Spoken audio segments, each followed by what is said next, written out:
We're doing a leak down test on a generator. We had oil all inside the airbox here, all down in there.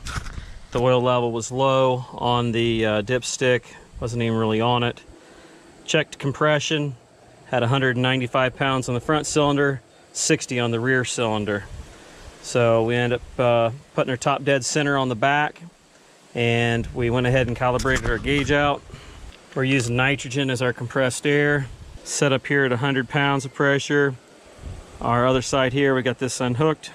We're calibrated out. Now we hook up our hose to the cylinder.